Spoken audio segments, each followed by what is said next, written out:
그들을 지도하였도다. 아멘. 예, 우리 구역개강 부흥에 오신 여러분 주의 이름으로 축복하고 환영합니다. 반갑습니다, 여러분. 자, 오늘 이제 시편 78편 함께 좀 묵상하고 긴 시간은 아닐 것입니다. 우리 이후에 또 구역장 세미나도 있기 때문에 함께 우리 짧지만 굵게 말씀을 살펴보고 또 함께 기도하는 시간을 좀 가져보고자 합니다. 자, 시편 78편 전체는요, 몇 가지의 패턴이 반복됩니다. 어떤 패턴이 반복되냐면 이스라엘이 죄를 범하고 심판이 임하고 회개의 모습을 보이자 하나님이 구원하세요. 다시요. 이스라엘이 죄를 범하고, 그러니까 1절부터 그 내용이 계속 되돌아가면서 반복됩니다. 죄를 범하고 심판이 임하고 이스라엘이 회개하자 하나님이 그들을 구원하십니다. 여러분, 이 패턴 어디에서 나오고 있는 패턴입니까? 잘 알고 있는 거잖아요. 어디예요? 사사기에 등장해요. 사사기에. 이스라엘이 죄를 범하자 하나님의 심판이 임하고 하나님이 사사를 보내셔서 그들을 구원해내세요. 이게 이제 시편 78편의 전체가 1절로부터 마지막 절까지 이게 계속 이 내용이 반복됩니다. 이스라엘의 역사를 쭉 훑으면서 이 내용이 계속 반복되고 있어요. 이게 아주 좀 지겨울 정도로 이 패턴이 그대로 반복이 되고 있습니다. 그런데 오늘 이제 그 반복 중에서 오늘은 이제 결론에 해당되는 말씀을 우리가 좀 끝에 부분을 좀 살피게 될 텐데, 자, 하나님을 반역한 것을, 자, 첫 번째 이제 우리가 하나님의 심판을 살펴볼 테고, 두 번째 처음에 이스라엘의 배반을 살펴볼 테고, 그 다음에 하나님의 심판을 살펴보고, 그 다음에 하나님의 구원을 살필 거예요. 자, 그러면 첫 번째 이스라엘의 배반을 어떻게 묘사하고 있는지를 좀 봐야 됩니다. 자, 56절 보시면 자, 이렇게 표현하고 있어요. 보시면 이렇게 말합니다. 그러나 그들은 지존하신 하나님을 시험하고 반항하여 그의 명령을 지키지 아니하며. 예, 여기서 이스라엘의 배반을 무엇이라 표현합니까? 그들이 하나님을 시험한 것으로 표현하고 있어요. 그들이 하나님을 시험했대요. 그들이 하나님을 시험했다는 게 뭘까? 하나님이 우리를 시험하시거나 아니면 마귀가 우리를 시험하는 것에 성경의 언어는 더 익숙합니다. 그런데 오늘 본문에서는 굉장히 독특하게도 이스라엘이 하나님을 배반한 것을 이스라엘이 하나님을 시험한 것이라고 표현합니다. 도대체 누가 누구에게 시험지를 주는지는 모르겠지만 지금 상황이 그렇게 된 거예요.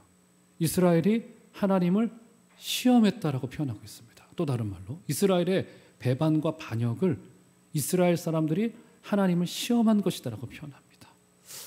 여러분, 어떤 이스라엘뿐만이 아니죠.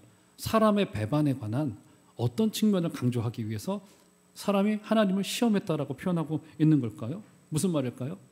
사람이 하나님이 어떤 분인지를 자기 나름의 기준을 가지고 하나님을 점검했다는 겁니다. 그러니까 하나님에 대한 불신이에요. 그러니까 모든 겉으로 드러나는 죄의 양상의 모든 뿌리를 살펴보면은 결국 하나님과 우리와의 관계 속에 있는데 결국 하나님이 솔직히 믿을 만하지 못하다는 거예요. 이 고백이 이 사람의 배반 속에, 인간의 반역 속에 담겨져 있는 굉장히 뿌리 깊은 내용입니다. 하나님을 믿지 못하겠다는 겁니다. 그래서 내가 내 나름대로의 기준을 가지고 하나님을 시험해보고 이거에 맞지 않으면은 내 기준을 가지고 그 길을 따라가겠다라고 하는 거예요. 이게 이스라엘이 하나님을 향하여 보였던 배반과 심판을 받았던 배반의 역사라고 볼 수 있는 거란 말이죠. 결국 하나님을 향한 끊임없는 불신. 제가 여러 차례 한번 말씀드렸습니다. 우리는요, 이것은 누구도 다 똑같습니다. 어떤 사람이든 다 똑같아요.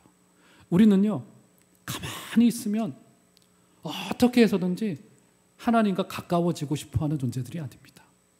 인간은 그렇게 선한 존재가 아니더라고요. 우리는 가만히 있으면요, 어떻게 해서든지 하나님에게서 멀어지고 싶어요. 이게 저에게서도 발견되어지고요. 어떻게 해서든지 하나님에게서 멀어지고 싶어요. 그래서 한 번은 제가 그런 비유 드린 적이 있어요. 제가 어떤 분의 설교를 듣다가 참 은혜를 받아가지고 그분이 표현하기를 어떻게 표현하고 있냐면 사람 안에 다 인절미가 하나씩 있다는 거예요. 인절미도 아시죠? 인절미. 요즘에는 인절미 떡을 많이 안 먹는데 오늘 참 떡 하나 받으셨죠? 떡 하나씩 잘 오늘 떡을 받으셨는데 인절미 떡도 그렇고 오늘 떡도 마찬가지. 흰 백설기 떡이 맞죠 오늘? 그렇죠? 아까 제가 언뜻 지나가다 봤는데 떡이 어떻습니까? 처음에 쪄가지고 나올 때는 말랑말랑합니다. 얼마나 먹기 좋은지 몰라요. 꿀 찍어 먹으면 얼마나 맛있습니까? 그런데 이거를 그냥 상온에 둬요. 한 하루 정도 더 보십시오. 이건 어떻게 됩니까? 그 인절미가 딱딱해져요. 딱딱해져요. 이 하얀 떡이 손으로 뜯지 못할 정도가 아니라 칼을 들이밀어도 칼이 들어가지 않을 정도로 어떻게 되어져요? 딱딱해집니다. 딱딱해져요. 먹을 수 없는 상태가 되어져요. 이런 사람을요, 우리를요, 가만히 두면요, 딱딱해집니다. 이것을 어느 분의 표현에 의하면 인절미신학이라고 하더라고요. 인절미신학. 어디 가서 많이 전파해 달라길래 제가 그분 목사님께 메일도 보냈어요. 제가 이것을 차용해서 쓰겠다고 그분께 양해를 구하고 말씀드리는 거예요. 우리 안에 다 인절미 하나씩 있어요. 이걸 그냥 두면요, 딱딱해집니다. 어떻게 해서든지 우리는 하나님에게서 멀어지고 싶은 욕망을 가지고 있어요. 나는 하나님께 기도하고 싶다. 나는 하나님께 가까이 하기를 소망한다는 말은요, 거의 드문 우리 마음의 솔직한 고백이 아닐 수 있다고요. 하나님에게서 어떻게 해서든지 멀어지고 싶은 욕망. 심지어 어느 정도인가를 보시면, 자 보시면 57절 가보시면 이렇게 말합니다. 그들의 조상들 같이 배반하고 거짓을 행하여 속이는 활같이 빗나가서. 네, 어떻게 이야기를 합니까? 그들의 조상들이 배반했던 것처럼 조상들과 같이 어떻게 됐답니까? 조상들과 같이 배반했대요. 무슨 말이 됩니까? 그들의 조상들이 하나님 앞에서 한번 실패를 했습니다. 똑같은 패턴으로. 그런데 오늘 78편이 여러 차례 반복이 되는 것처럼 그 실패를 보았으면은 그 실패를 보고서 실패를 교훈 삼아서 우리가 다시는 그 길로 안 가면 될 거 아니겠어요? 그런데 사람이 그렇지 않더라는 거예요. 지금 어떻게 된 겁니까?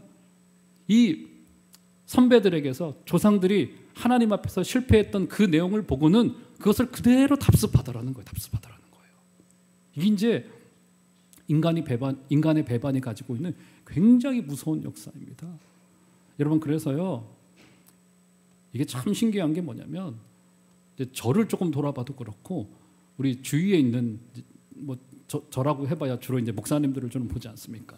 그런데 주로 보면은 참 이게 참 중요한 게 뭐냐면, 이게 저 같은 새로 부임한 목사들은 가만히 그 패턴을 보니까 저도 뭐 정확히 100% 그런 것은 아니지만 이게 그대로 배웠던 것, 본 것 그대로 따라하게 되더라고요. 정말로 이게 신기합니다, 여러분. 안 좋은 상태에서 있었어요. 이게 잘못된 것이라는 거 알았습니다. 그 밑에서. 그런데 나오면 똑같이 합니다. 정말 신기해요. 본 것 그대로 합니다. 너무 똑같아요. 신기합니다, 그거. 그렇죠? 안 좋은 것은 그대로 배워요. 안 좋은 것은. 여러분 생각해 보십시오. 심지어 좋은 일을 했어요. 사람이 도덕적입니다. 그럼 그 도덕적인 것을 해가지고 사람들이 배울까요? 아니요. 좋은 것은 못 배웁니다. 그런데 어때요? 인간의 악습은 사람의 죄성이 그대로 흡수하는 능력들이 있더라고요. 오늘 본문에 의하면 그게 정확히 드러나고 있는 거예요. 그의 조상들과 같이 배반하더라는 것입니다. 배반하더라는 것입니다.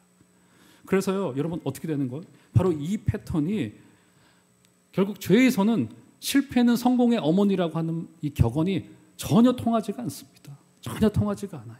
죄의 은밀함, 죄의 교묘함, 이 죄의 위력 앞에 우리는 깨어 있어야 됩니다. 사랑하는 우리 성도 여러분, 죄의 끔찍한 모습 앞에 여러분 날마다 깨어 있으시는 여러분들 되시기를 주의 이름으로 축원합니다. 겟셋마네 동산에서 눈을 감고 자고 있던 베드로가 마지막 때를 당하였던 그의 성도들을 향하여 주었던 말씀이 뭡니까? 근신하라, 깨어라. 너희 대적 마귀가 우는 사자와도 같이 두루다니며 삼킬 자를 찾고 있다고 표현하고 있어요. 죄는 그렇게 끔찍한 거예요. 사랑하는 여러분, 날마다 우리 구역장님들이 많이 오셨는데 우리 많이 깨어 있으시고 구역원들을 그렇게 깨우시는 여러분들 되시기를 주의 이름으로 축원합니다. 여러분 생각을 한번 해보십시오. 아담의 범죄 이후에 친족살인죄가 일어났습니다. 맞죠, 여러분? 가인의 후손들, 가인이 그래서 쫓겨나게 되어지죠. 그리고는 가인이 쫓겨나서 가인의 후손들이 만든 게 뭡니까? 그들이 성을 하나 만들어요. 성을. 어떤 성입니까? 이게 가인 개인이 혼자 하나님을 떠났었다라고 한다면 가인의 후손들은 어떤 일을 한 거예요? 그의 후손들은 하나님 없는 공동체를 만들었어요. 이게 결국 무엇을 보여주는 겁니까? 한 사람의 죄에서 죄가 구조화가 되어져요. 죄가 구조화가 되어집니다. 죄가 사상화가 되어집니다. 그리고 그 죄가 이제 결국 어떻게 되는 거예요? 결국 하나의 시류를 흘러버리고 맙니다. 여러분, 죄가 하나의 시류를 흐르잖아요. 그러면 그 죄가 죄인 줄을 모르게 됩니다. 이게 하나님의 뜻을 거스르는 것으로 생각하지 못하는 경우들이 너무나도 많은, 죄가 그런 양상으로 나타나는 경우들이 너무나도 많이 있어요. 오늘 그것을 보여주고 있는 거예요. 이 모습은 결국 죄가 문화와 시류가 되어지면은 우리는 죄를 죄로도 볼 수 없는 상태로까지 이룰 수 있게 되어진다. 이것을 이제 보여주고 있는 것이고, 이것이 이스라엘이 하나님을 향했던 배반에 있었던 굉장히 핵심적이고 무서웠던 내용인 거라고요. 사랑하는 우리 구역장 여러분, 또 성도 여러분, 또 이 영상으로 함께하고 계신 많은 교우 여러분, 저와 여러분들이 죄에게서 깨어있는 여러분들 되시기를 주의 이름으로 축원합니다. 우리가 코로나로 움츠리고 있는 동안에도요, 마귀는 쉬지 않아요. 어둠의 영은 쉬지 않습니다. 계속 우리의 마음을 곱게 만들고요, 세속의 정신이 조금씩 우리 가운데 스며들게 만들고요. 죄는요, 아주 초보 단계의 죄가 어떤 죄냐면 도덕적인 죄예요. 금방 표가 나거든요. 근데 마귀의 전략은 그리 간단하지 않을 것입니다. 분명하게도. 맞겠죠, 여러분? 우리를 하나의 사상으로, 하나의 거대한 시류로서 우리의 눈을 속이고 이 땅을 집어삼키려 하고 있을 거예요. 오늘 이스라엘이 배반했던 모습이, 실패했던 모습이 바로 여기에 있었다, 이렇게 말해주고 있는 거라고요. 자, 이렇게 이제 이스라엘의 배반, 첫 번째 배반이 있었습니다. 자, 그러면 두 번째, 이제 그러면 하나님의 심판이 있어야 되겠죠. 자, 이제 배반이 있었고 심판이 있어요. 자, 59절로 한번 넘어가 보실까요? 자, 이렇게 말합니다. 자, 59절, 60절을 보시면 이렇게 말해요. 하나님이 들으시고 분내어 이스라엘을 크게 미워하사 사람 가운데 세우신 장막 곧 실로의 장막을 떠나시고. 네, 어떻게 말합니까?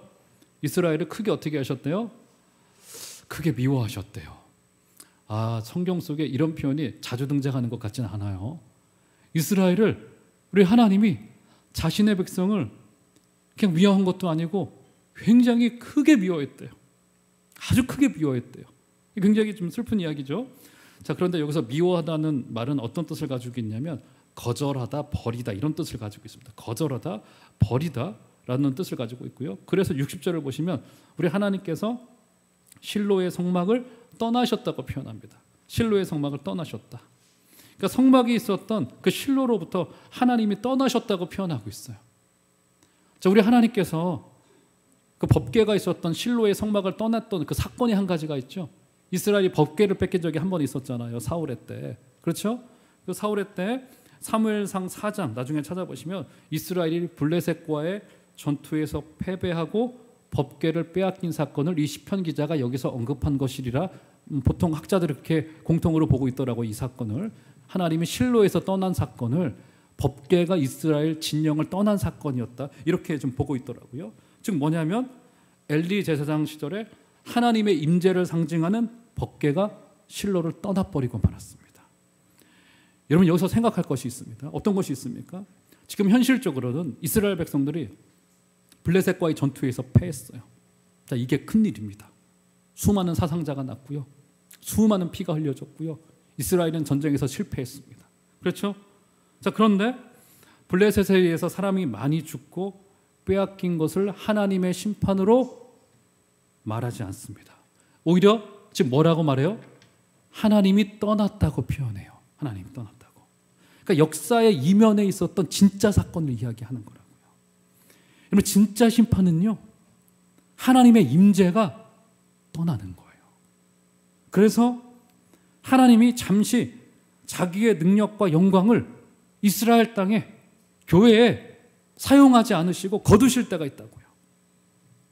그래서 이스라엘은 전쟁에서 패했고 청년들은 시체가 되었다고 성경이 표현해 놓고 있고요, 처녀들은 시집가지 못했고요, 과부들이 울 힘도 없었다고 성경에 표현해 놓고 있습니다. 왜요?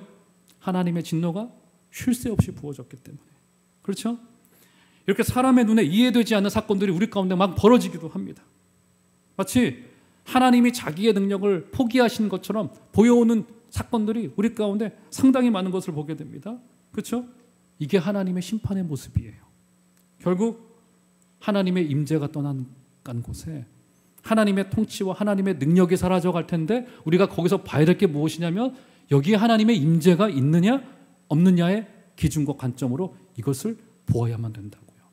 제가 여러분들께 한번 묻고 싶습니다. 올 한 해 지금까지 2달 정도를 살아오셨는데 저와 여러분의 삶 속에 하나님의 임재가 있으셨습니까? 여러분 어떠십니까? 진짜 심판은 하나님의 임재가 나에게서 떠나가는 거예요. 더 이상 예배가 기쁘지가 않아.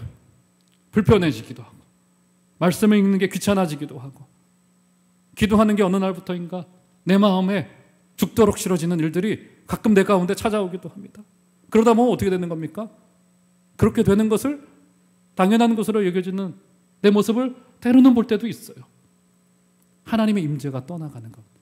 이게 심판의 모습이라고도 볼 수 있는 거라고요. 이게 심판의 모습이에요. 그래서요, 우리 가운데 혹시 일어나는 일들을 바라볼 때 여기에 하나님의 심판이 떠나간 것은 아닌가 이 관점으로 보면은 우리 가운데 해석되는 일들이 상당히 많이 있습니다. 어떤 공동체에게 어떤 한 인간에게나 한 사람에게 하나님이 권세와 능력을 준단 말이죠. 근데 그 사람이 불의를 저지르거나 그 권력으로 자신을 위해서 악행을 저지른단 말이죠. 이게 어떤 사인입니까? 하나님의 경고예요. 어떤 경고입니까? 단순히 우리가 고통스럽고 억울하다는 게 중요한 게 아니죠. 여기에 하나님의 임재가 떠나가고 있는 거구나. 이것을 우리는 봐야 된다고요. 사랑하는 성도 여러분, 이 땅이 타락해가고 그리고 수많은 사람들이 고통스러워하는 모습들을 보아가면서 특별히 코로나19도 마찬가지리라 생각이 되어집니다. 하나님이 왜 이렇게 긴 시간 동안 우리에게 이 일을 허락하셨을까? 제가요, 한 2주 전에 한 교회에 가서 설교를 하고 왔습니다. 아주 오랜만에 요즘에 남의 교회 가서 설교할 일이 있겠습니까? 우리 교회 예배도 지금 하는 둥 마는 둥 지금 너무 아쉬운데, 그런데 참 깜짝 놀란 게 뭐냐면 전국 교회가 지금 똑같아요. 진짜 주중에는요, 과거에는 그래도 우리 교회도 그랬고 주중에 우리 성도님들도 왔다 갔다 하시고 전도대도 모이시고 기도회도 모이시고 새벽에도 조금 많이 모이시고 우리 교회도 그러지 않았었습니까? 그런데 우리 교회나 저기 교회나 여기 교회나 여기 교회나 할 것 없이 주중에는 성도님들 한 분도 교회 출입하지 않더라고요. 진짜 깜짝 놀랐어요. 난 우리 교회만 그런 줄 알았어요.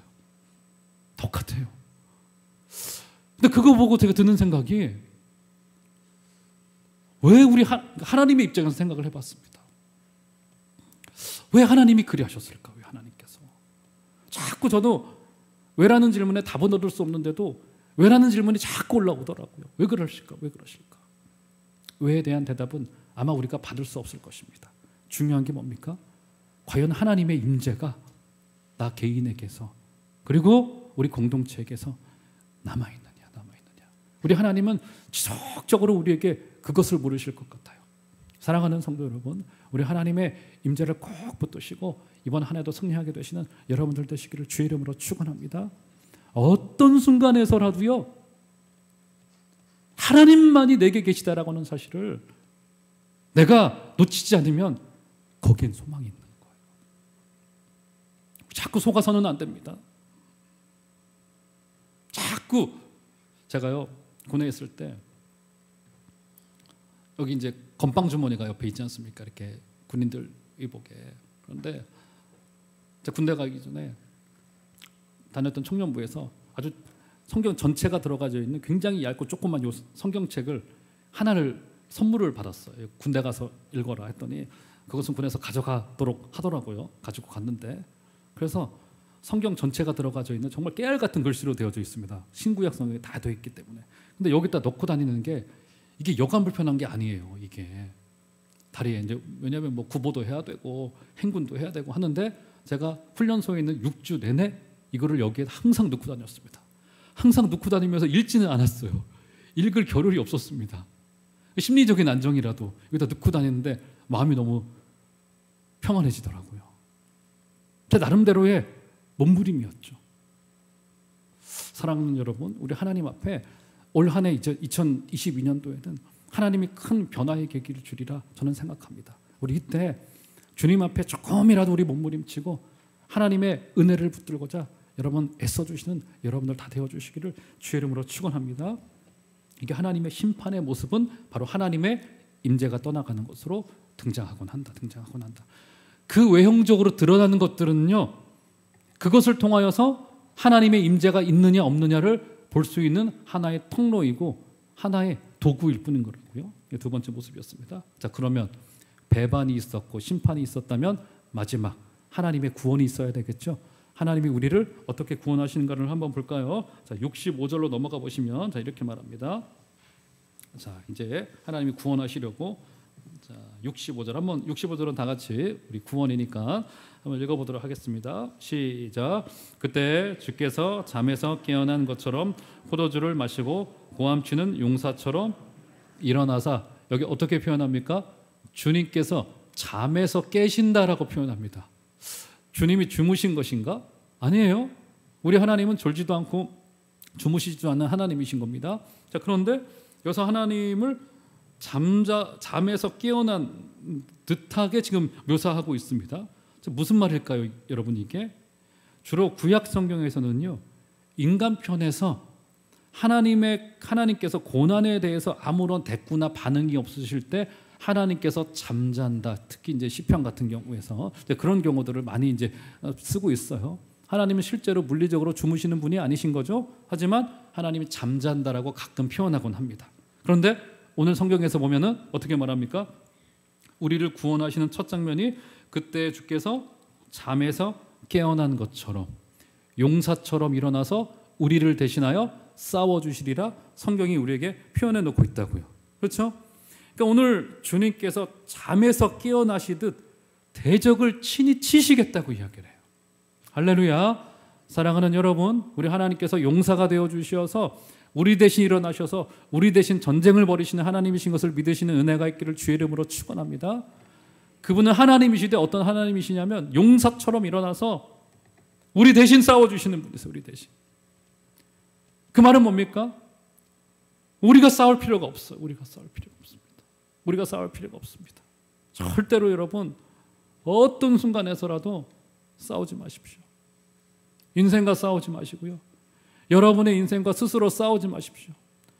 우리는요, 문제를 해결하는 사람들이 아니에요. 저에게도 찾아올 때 목사님이 답을 가지고 계실까? 아니요. 답 없습니다.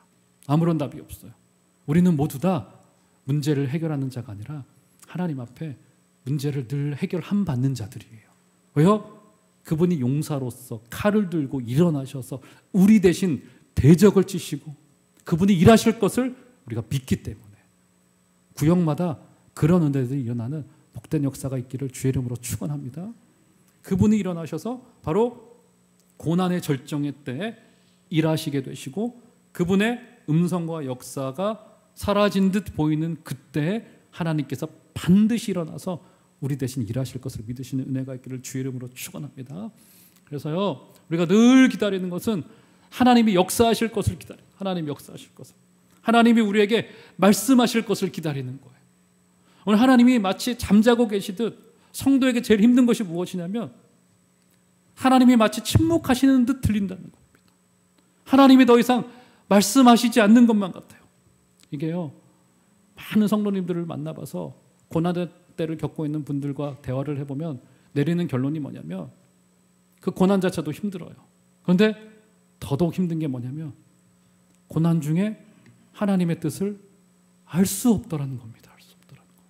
이게 너무나도 힘든 거예요. 만약에 지금 여러분들에게 또 저에게 하나님께서 말씀하시는 것이 조금씩 들려오신다면 사랑하는 여러분, 그것은 하나님이 여러분들을 어마어마하게 사랑하시고 있다는 사실임을 기억하셔야만 됩니다. 우리가 하나님의 말씀을 깨달을 수 있다라고 하는 것은 어마어마한 복인 거라고요. 사랑하는 여러분, 우리 하나님께서 잠에서 깨셔서 저와 여러분들을 붙드시고 사랑해 주시는 하나님이신 것을 다 믿으시는 은혜가 있기를 주의 이름으로 축원합니다. 그렇게 하나님께서 일어나셔서 무엇을 하시냐? 자, 68절로 가보시면 이렇게 말합니다. 이런 말이 등장하고 있어요. 오직 유다 지파와 그가 사랑하시는 시온산을 택하시며, 누구를 택하십니까? 시온산을 택하시며, 결국 자신의 사랑하는 백성이 자신의 눈에 들어오시는 거예요. 그래서 그를 택하시는 거예요. 이게 아버지 하나님의 눈길입니다. 눈길이에요. 여러분들도 경험해 보셨잖아요.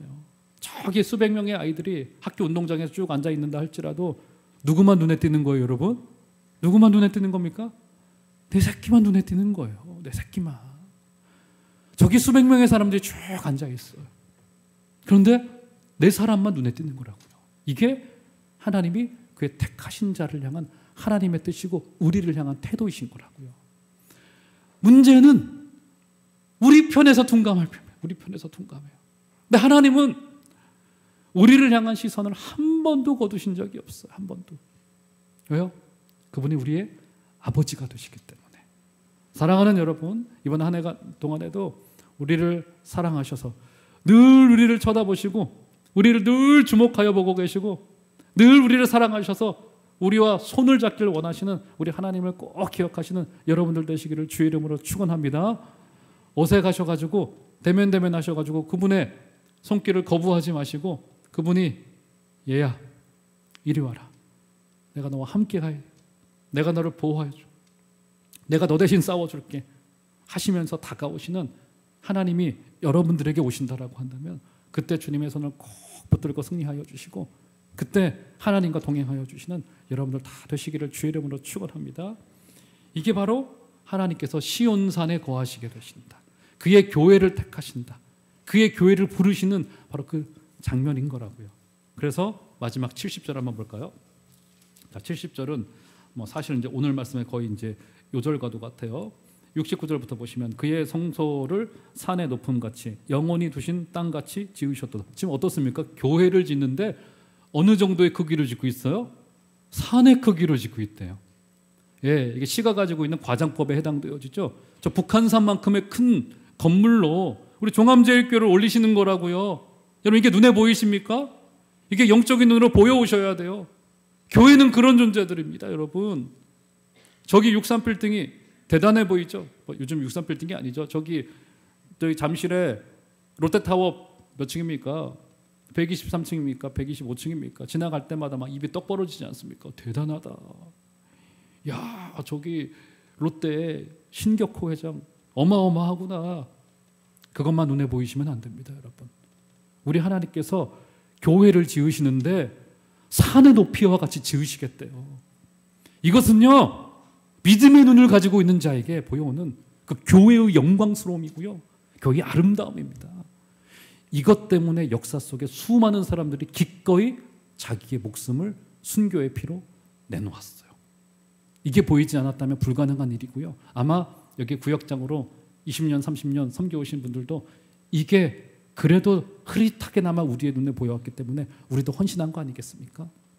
사랑하는 여러분, 이렇게 교회의 영광이 여기에 임해있다는 사실을 꼭 기억하시고 여러분 이번 한 해 동안에도 우리 아름답게 교회를 섬겨주시는 여러분들 다 되어주시기를 주의 이름으로 축원합니다. 그래서 마지막 70절 보세요. 또 그의 종 누구를 택하셨다고요? 다윗이래요. 자, 다윗은 이미 죽어 없어졌습니다. 지금 이 순종 안에서는. 근데 다윗을 택하시되 양의 우리에서 취하시며 71절 젖 양을 지키는 중에서 그를 이끌어내사 그의 백성인 야곱 그의 소유인 이스라엘을 기르게 하셨더니 이에 그가 그들을 자기 마음의 완전함으로 기르고 그의 손에 능숙함으로 그들을 지도하였도다. 뭡니까? 다윗을 택하여서 다윗이 뭘 했대요? 마음의 완전함으로 그 손에 능숙함으로 그 양의 우리 안에 있는 그 양들을 기르셨다고 표현하고 있습니다. 누구를 상징하고 있는 걸까요? 우리 대신 목숨을 내어주신 그분이 마음의 완전함 뭡니까? 자신의 모든 것을 다 드렸습니다. 그분의 오른손으로 우리를 기르시겠대요. 이게 교회입니다, 여러분. 사랑하는 여러분, 이번 한 해 동안에도 그렇게 승리하여 주시고 우리 주님이 역사하실 것을 때로 우리가 약할 수 있어요. 이스라엘은 하나님을 배반하기까지 했고요. 때로 심판을 받았지만 하나님은 그들을 놓지 않으셨어요. 하나님은 자신의 교회를 붙들고 승리하여 주실 것입니다. 이번 한 해 동안에도 그런 승리를 맛보시는 저 여러분들 다 되어지시기를 주의 이름으로 축원합니다. 우리 한번